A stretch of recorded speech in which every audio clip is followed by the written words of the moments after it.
Live in Ontario and thinking of holding or attending an open house? Is it worth it in the technological age we live in?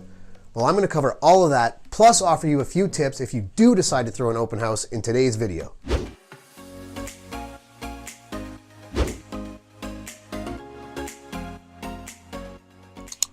Hey, what's up everyone? Matt Rooney here, and on this channel we talk everything real estate, from buying, selling, investing, to becoming an agent, becoming a broker, even building your own team. You name it, we talk it. Consider subscribing, and at any point during the video, check out the link or description below for more information. Okay, so sellers always want to know about open houses. Some want an open house every Saturday and Sunday their house is on the market. Others just want one every other weekend. While still others don't want to be inconvenienced by having to get their kids and their pets out of the house for an entire afternoon. I don't want to say that any of them are wrong, but in today's day and age, I don't think open houses are as key to marketing your home as they once were. I definitely don't believe that you need to host an open house every weekend that your home is on the market. This may come as a surprise to some of you, but open houses very rarely result in the sale of a home. They are a nice way to get your home some exposure, but they're more often used for agents to recruit buyers. Typically, the people coming through an open house are tire kickers, nosy neighbors, or buyers that are just starting to explore the market.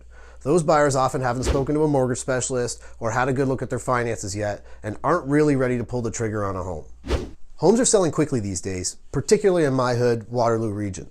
A lot of homes hit the market early in the week and are sold before an open house can ever occur. With MLS, realtor software, online ads, and the like, people are seeing houses as soon as they hit the market. Couple that with our growing need to have everything immediately and the convenience that some of this tech offers us, and potential buyers are viewing houses well before an open house. Because viewings can now be booked online and our schedules can be so hectic, buyers prefer to see homes at their convenience, not at a distant scheduled time. I'm not saying you shouldn't host an open house, I'm saying your focus should be on the other forms of marketing, particularly online. This video is about open houses, but we'll talk about how to market your home in the future. Until then, ask your realtor what their marketing approach is. I do think it's a good idea to have an open house the first or possibly the second weekend that your home is on the market, most of the time. If the weather's going to be garbage on a given day, as it can be in Ontario, I would say wait for a nicer day to throw your open house so that you at least get the attendance you're hoping for. As I said earlier, they're a good way to get some exposure, but not if everyone's locked in their own homes.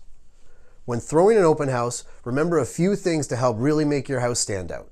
You can find a lot of these ideas and more in my video, How to Get Your House Ready to Sell. But first and foremost, make sure your home is spotless, declutter, and basically have your home ready as if the photographer was coming over.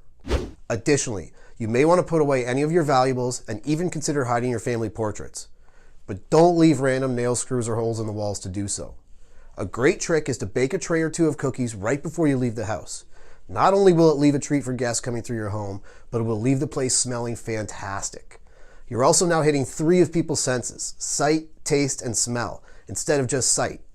If you have a decent speaker or sound system, try leaving some calming music on too to please the ears.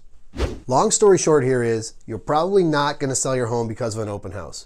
But when neighbors and potential buyers come through, you want to leave a lasting impression. You never know who they may know that might be in the market for a home just like yours. That's it for today. As always, thanks for tuning in. Definitely subscribe for more videos covering all things real estate. And if you know anyone that this video would be valuable to, please share it with them.